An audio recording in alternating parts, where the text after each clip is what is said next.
Welcome to the last breakfast. Please enjoy the video.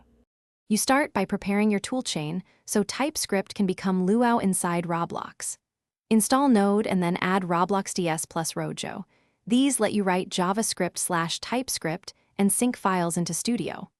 Once done, scaffold a new RBXDS project with RBXDSC in it and create a Rojo project file.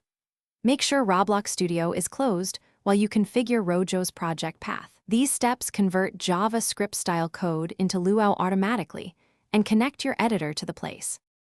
Now write your JavaScript-style logic as TypeScript using that RBXDS libraries so APIs map to Roblox.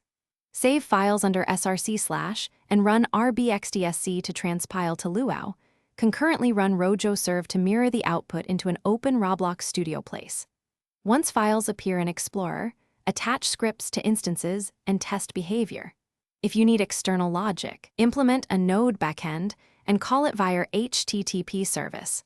Otherwise, keep everything local for performance and finish by thoroughly testing in Studio's Play and Server modes, watching the output and console for both RBXDSC errors and runtime messages. When you find issues, correct your TypeScript, run RBXDSC again, and let Rojo resync. Changes appear almost instantly.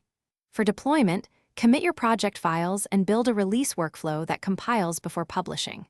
If things go wrong, first confirm compatible versions of Roblox DS and Rojo, check project path mappings, then restart Rojo and Studio to clear sync glitches. Thanks for watching. If this was helpful, leave a like and consider subscribing. See you next time.